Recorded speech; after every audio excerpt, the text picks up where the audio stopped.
नमस्कार. प्रतीक्षा रेसिपीजमध्ये आपले खूप खूप स्वागत आहे. चायनीज म्हटलं की लहानांपासून मोठ्यांपर्यंत सध्या हा हल्लीचा आवडीचा पदार्थ झाला आहे. पण हॉटेलमध्ये जर का मंचुरियन बघितलं तर त्याचे बॉल्स अगदी 2-2 महिन्यापर्यंत बनवून डीप फ्रीजमध्ये ठेवलेले असतात आणि मग आयत्या वेळेला ते तेलामध्ये डीप फ्राय करून सॉसेसमध्ये, भाज्यांमध्ये परतून आणि आपल्याला गरमागरम सर्व्ह केले जातात. जराशे कष्ट घेऊन एखाद्या वेळेला हा मेनू करायला काहीच हरकत नाही आहे, कारण हा हेल्दी आहे आणि हायजेनिक देखील आहे. हेल्दी असा की यामध्ये मी भरपूरशा भाज्या घातल्यात आणि हायजेनिक म्हणजे आपल्या हाताने आपल्या डोळ्यात देखत हा पदार्थ आपण बनवतो. यामध्ये एक सिंपल सिक्रेट पदार्थ वापरला आहे, जेणेकरून हे जे मंचुरियनचे बॉल्स आहेत ते छान कुरकुरीत होतात, आतून छान मऊ होतात, ज्युसी होतात. तर पुढे व्हिडिओ बघत राहा आणि कुठेही स्किप करू नका, म्हणजे स्टेप बाय स्टेप सर्व रेसिपीची प्रोसेस तुमच्या लक्षात येईल. एक मध्यम आकाराचा कोबी वरतून स्वच्छ धुवून घेतला, त्यावरचे 2 ते 3 पानं काढून घेतले आणि त्यानंतर हा चिरून घेतलाय. अगदी बारीक चिरायचं नाही, थोडासा जाडसर असला तरीसुद्धा चालेल, म्हणजे याला जास्त पाणी सुटत नाही आणि मग यामध्ये आपल्याला मैदा किंवा कॉर्नफ्लोअर जास्तीचं घालावं लागत नाही. आणि यामध्ये बारीक किसून 2 गाजर घातलेत, त्याच प्रमाणात फरसबी म्हणजेच बीन्स बारीक चिरून घातलेत, कांद्याची पात घातली आहे 2 ते 3 चमचे आणि इथे मी मिक्सरच्या भांड्यामध्ये 1 इंच आल्याचा तुकडा, 10-12 लसणाच्या पाकळ्या आणि 7 ते 8 हिरव्या मिरचीचा असं इथे ठेचा किंवा पेस्ट करून घेतली आहे, ती 1 मोठा चमचा घातली. आता यामध्ये चवीपुरतं मीठ घालायचं आहे आणि सर्व जे भाज्या आहेत, साहित्य आहे ते छान मिक्स करून घ्यायचं आहे. मिठामुळे काय होईल, भाज्यांना जे स्वतःचं मॉइश्चर असतं, पाणी असतं ते सुटेल आणि त्या पाण्यामध्ये आपल्याला छान पिठं घालून मिश्रण बनवता येईल. तर यामध्ये ना आपल्याला एक आपला सिक्रेट पदार्थ म्हणजे ब्रेड घालायचे आहेत. तर 3 इथे ब्रेड घेतलेले. ही टिप तुम्ही अवश्य करून बघा. ब्रेड जर असे कुस्करून घातले तर खूप छान कुरकुरीत असे हे मंचुरियनचे बॉल्स बनवून तयार होतात, अगदी हॉटेलप्रमाणे. बराच वेळ त्यांचा कुरकुरीतपणा टिकून राहतो, नरम पडत नाही.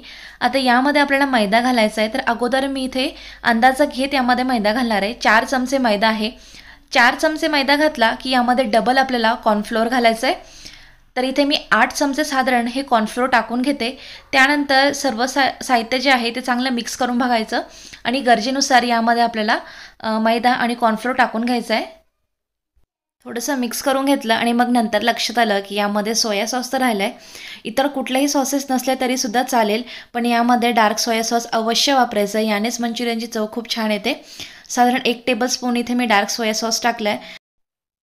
चांगलं एकत्र करून घेतलं मिश्रण. यामध्ये मला आणखी थोडी पिठांची गरज वाटत होती, त्यामुळे 2 मोठे चमचे मैदा घातला आहे आणि 4 चमचे कॉर्नफ्लोअर इथे मी टाकलं आहे आणि सर्व साहित्य पुन्हा एकदा एकजीव करून घ्यायचं आहे. यामध्ये लाल तिखट घातली आहे चवीनुसार, आवडत असेल तर घाला. यामध्ये आपण हिरव्या मिरचीची पेस्ट देखील वापरली आहे आणि लक्षात असू द्या यामध्ये पाण्याचा वापर बिलकुल करायचा नाही. मीठ घातल्यामुळे भाज्यांना छान पाणी सुटतं आणि त्यातच आपण हे जे मैदा आहे कॉर्नफ्लोअर घालून हे मिश्रण बनवणार आहोत. थोड्या वेळाने बघा छान ओलसर हे मिश्रण तयार होतं आणि अशी बाइंडिंग यायला हवी. एक एक बॉल तुम्हाला इथे मी करून दाखवते. छान प्रकारे याची बाइंडिंग होते. वरतून आणखी पिठाची बिलकुल गरज नाही आहे. तर साधारण ह्या साईजचे आपण आता इथे मंचुरियनचे बॉल्स बनवून घेणार आहोत. मिश्रण हाताला चिकटल्यास पाण्याचा हात घेऊन आणि मग बॉल वळायला घ्यावेत. मिश्रण हाताला बिलकुल चिकटत नाही. आता सर्व बॉल्स इथे मंचुरियनचे बनवून तयार आहेत. एकीकडे कढईमध्ये तेलसुद्धा गरम केलं आहे. मध्यम आचेवर आणि मध्यम तापलेल्या तेलामध्ये एक एक बॉल आपल्याला सोडून घ्यायचं आहे. जर अति कमी तापलेलं तेल असेल ना तर बॉल तेलामध्ये विरघळू शकतात किंवा ते तेलकट होऊ शकतात. त्यामुळे मध्यम तापलेलं तेल आणि मध्यम आचेवर हे फ्राय करून घ्यायचे आहेत. ताबडतोब हलवायचे नाही. थोडेसे कडक लालसर झाले की मग याची बाजू बदलून घ्यायची. उलटपलट करून असे आपल्याला हे मंचुरियनचे बॉल्स तळून घ्यायचे आहेत. अजून एकदा आपल्याला हे डीप फ्राय करायचे आहेत. तर बघा हॉटेलमध्ये सुद्धा हे असेच बॉल तळून ठेवले जातात, अगदी डीप फ्रीजमध्ये 2 महिन्यासाठी स्टोअर करून आणि मग आयत्या वेळेला तेलामध्ये ते डीप फ्राय करून आणि गरमागरम आपल्याला मंचुरियन सर्व्ह केलं जातं. मोठ्या कढईमध्ये 2 मोठे चमचे तेल गरम केलं आहे. प्रत्येकी 1 मोठा चमचा आलं आणि लसूण बारीक चिरून घातलं आहे. अवश्य यामध्ये आलं आणि लसूण वापरायचं आणि चिरूनच घालायचं, त्याची चव खूप छान लागते. 2 मध्यम आकाराचे कांदे घातलेत बारीक चिरून आणि हिरवी कांद्याची जी पात असते त्याचा जो कोवळा कांदा असतो तो देखील मी चिरून घातला आहे. आता कांदा हलकासा परतून घ्यायचा आहे. त्यानंतर यामध्ये आपण शिमला मिरची घालणार आहोत आणि कोबी देखील थोडासा घातला आहे मी, ऑप्शनल आहे. थोडीशी कांद्याची पात घालायची आहे. यामध्ये नुसतं तुम्ही शिमला मिरचीचा वापर केला तरीसुद्धा चालेल कोबी न घालता. आता भाज्या हलक्याशा परतल्या की यामध्ये थोडीशी हिरव्या मिरचीची पेस्ट घालते, ज्यामध्ये आपण आलं लसूण वाटून घेतलं होतं मंचुरियनचे बॉल्स बनवण्याकरता. तीच अर्धा चमचा इथे मी पेस्ट वापरली. लाल तिखट घातलं आहे कश्मीरी अर्धा चमचा, 1 मोठा चमचा विनेगर आहे, रेड चिली सॉस आहे 1 चमचा. हे ऑप्शनल सॉसेस आहे, पण विनेगर आणि डार्क सोया सॉस अवश्य वापरायचं आहे. डार्क सोया सॉस इथे मी 1 मोठा चमचा घातला आहे आणि अर्धासा चमचा केचप घातलं टोमॅटो केचप आणि रेड चिली सॉस नाही घातला तरीसुद्धा चालेल, असेल तर घालू शकता. आता हे सॉसेस मंदम आचेवर हलकेसे परतून घ्यायचे आणि त्यानंतर ना आपण यामध्ये आता कॉर्नफ्लोअरची स्लरी घालणार आहोत. तर बाउलमध्ये साधारण 1 मोठा चमचा कॉर्नफ्लोअर घेतलं आहे. ड्राय मंचुरियन बनवायचे त्यामुळे जास्तीचं इथे कॉर्नफ्लोअर वापरायचं नाही. त्यामध्ये पाणी घालून छान याच्या गाठी न होता स्लरी बनवायची आहे किंवा याची अशी पेस्ट आपल्याला बनवून घ्यायची आहे आणि मग ती यामध्ये टाकायची आहे आणि ती आपल्याला छान परतून घ्यायची आहे. यामध्ये आणखी मी थोडंसं पाणी घातलं.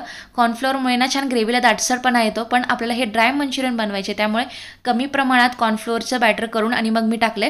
जर तुम्हाला ग्रेव्हीचे मंचुरियन बनवायचे असतील तर त्यामध्ये तुम्ही 2 चमचे कॉर्नफ्लोअर घेऊ शकता आणि यामध्ये साधारण 2 ते 3 वाट्या पाणी घालून छान ग्रेव्ही उकळून घ्यायची आणि मग त्यामध्ये तळलेले मंचुरियनचे बॉल्स टाकून सर्व करायला घ्यायचं. आता ही जी पेस्ट आहे किंवा कॉर्नफ्लोअरची ग्रेव्ही आहे ती मंद आचेवर मी शिजू देणार आहे, कारण हे कच्चं राहायला नको. यामध्ये थोडंसं चवीपुरतं मीठही घातलं आहे.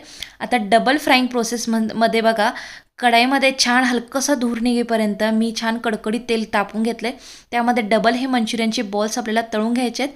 एकदा व्यवस्थित मंचुरियनचे बॉल्स तळले की दुसऱ्यांदी फक्त आपल्याला हे कुरकुरीत होईपर्यंत तळून घ्यायचे आहेत, म्हणजे ते आतमध्ये कच्चे राहणार नाही किंवा यांना छान कुरकुरीतपणा येतो. आणि तळल्या ताबडतोब बघा या सॉसेसमध्ये हे बॉल्स आपल्याला टाकून घ्यायचे आहेत. तर एक टीप म्हणजे तळताना ना तेल इतकंच गरम करायचं की छान याला सोनेरी रंग यायला पाहिजे, नाहीतर जर तुम्ही तेल अति तापून घेशाल आणि अगदी तेलामध्ये हे मंचुरियनचे बॉल्स टाकल्या त्यांना काळा रंग येईल किंवा अगदी करपल्याच जातील, जळल्या जातील. इतकंसुद्धा तेल आपल्याला कडकडीत गरम करायचं नाही. ही टीप मात्र इथे लक्षात ठेवायची. सगळा सॉस सर्व भाज्या छानपैकी ह्या मंचुरियनच्या बॉल्सला लागल्या गेल्या आहेत. अगदी शेवटी यावर वरतून मी कोथिंबीर आणि कांद्याची पात गार्निश करून घेतलेली आहे. तर इथे तयार आहे अगदी हॉटेल स्टाईल गरमागरम व्हेजिटेबल ड्राय मंचुरियन. नक्की करून बघा. अगदी हेल्दी अँड हायजिक रेसिपी आपल्या घरच्या घरी आपण बनवू शकतो. हे बॉल्स वरतून छान कुरकुरीत झाले, त्याचबरोबर आतमध्ये बिलकुल कच्चे राहिलेले नाही आहे, पिठळ लागत नाही आहे, एकदम मस्त याची चव बनवून तयार झाली. तर ही रेसिपी घरी नक्की करून बघा. कशी वाटली किंवा कशी झाली हे कमेंट करून कळवायला विसरू नका. पुन्हा भेटूया अशाच एका छानशा मस्त रेसिपीसोबत. व्हिडिओ बघितल्याबद्दल तुमचे खूप खूप धन्यवाद.